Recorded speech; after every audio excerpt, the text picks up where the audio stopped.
So dia ada satu rules yang memang saya ambil sampai sekarang.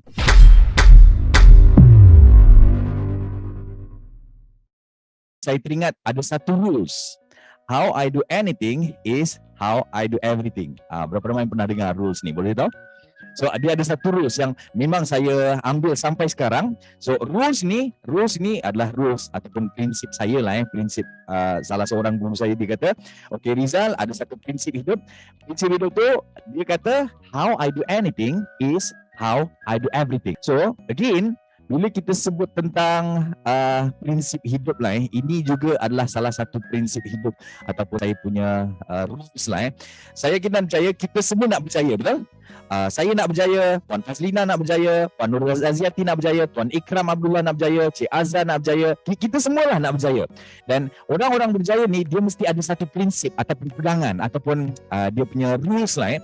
So antara rules yang saya selalu pegang adalah, how I do anything is how I do everything. Boleh kita buat sama-sama tuan-tuan, boleh kita buat sama-sama. Saya nak anda duduk dengan tegak, jom kita duduk dengan tegak. Walaupun kita berada di online, tapi saya nampak wajah-wajah anda. Saya nampak, tapi macam Puan Hanim, it's okay lah, tengah drive. So apa yang saya nak kita semua lakukan adalah, saya nak tuan-tuan puan follow saya sebentar sahaja lagi. Dan again, ini adalah salah satu perkara yang sangat penting dalam kehidupan, supaya apa yang kita pelajari hari ini, insya-Allah anda akan dapat fully utilize. Saya tak nak anda program join program 2 hari macam kenapa macam lah biasa-biasa je. So kita tak nak macam tu. Kita nak kita dapat fully utilize, dan kita nak tuan-tuan selepas ni improve in terms of your communication skill. Alright? So tuan-tuan saya nak tanya, are you ready? Yes. Okay, sekali lagi Kalau saya tanya are you ready, anda sebut yes. Jadi bukan are you ready? Ready. Okay, sekali lagi tuan-tuan, are you ready? Yes. Alright, good job. Saya dah dapat rasakan anda punya energy. So again, pagi ni saya nak introduce anda satu rules. Rulesnya ataupun prinsipnya adalah, how I do anything is how I do everything. Dia tarik ke dalam dia tarik ke dalam. Yang pertama tu, how I do anything is how I do everything. Yang kedua tu dia lebih besar lah. Boleh kita buat sama-sama tuan-tuan. 1, 2, 3. How I do anything is how I do everything.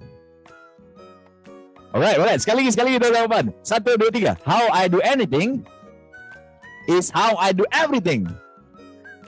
Alright. Tapi dia tak best kan kalau tak dengar suara. Apa kata saya nak anda unmute? Boleh tak anda unmute? Jom anda unmute. Kita nak dengar suara-suara daripada Sarawak, daripada Kelantan, daripada Kedah, Penang.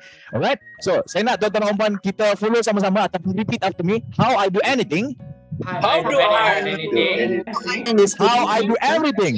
Is how I do everything. Good job. Kita bagi satu tepukan kepada anda. Masya Allah, luar biasa. Okay. Mungkin ada yang pernah dengar rules ini ataupun prinsip ini. Ada yang mungkin first time. So mungkin yang dah pernah dengar, let's recap lah. Apa maksud prinsip ini? Apa maksud rules ini? Rules ini memberitahu bahawa bagaimana saya melakukan sesuatu perkara, begitulah saya melakukan semua perkara. Right? Sekali saya ulang tuan-tuan. How I do anything is how I do everything ni adalah, maksudnya bagaimana saya melakukan sesuatu perkara, begitulah saya melakukan semua perkara. Maksudnya, kalaulah dengan semudah, how I do anything is how I do everything pun, kita buat how I do anything is how I do everything. Ataupun kalaulah dengan semudah, are you ready? Yes. Semudah, yes. Ni pun kita buat macam yes. Dah kenapa macam budak-budak lah kan? Kalaulah dengan semudah itu pun kita tak boleh buat, apatah lagi benda susah. So that is why kan tuan-tuan, dalam mana-mana program, especially Berani Bercakap, kita kan menjadi halangan diri kita adalah kita tuan-tuan, bukan orang lain. Bukan sebab kita introvert, bukan sebab kita ni tak cukup, mungkin kita tak cukup ilmu, tak. Tapi kadang-kadang siapa yang menghalang diri kita sendiri. So saya nak anda pasakkan rules ini, iaitu rules how I do anything is how I do everything. Maksudnya bagaimana saya melakukan sesuatu perkara, begitulah saya melakukan semua perkara. Kalau dengan semudah fokus pun kita tak boleh, apatah lagi benda lain. Kalau dengan semudah fokus pun kita masih distracted dengan phone. Kita masih distracted dengan jiran-jiran sebelah. Macam mana kita nak buat benda susah, tuan-tuan Roman? So, sekali lagi tuan-tuan Roman, apa kata kita buat sama-sama, tuan-tuan Roman? Alright? So, saya nak tanya dengan anda. Are you ready? Yes. Yes. Yes. Okay, jom kita buat sama-sama. How I do anything is how I do everything. Alright, good job. Kita bagi satu tepuk tangan pada tuan-tuan Roman. Masya Allah, luar biasa.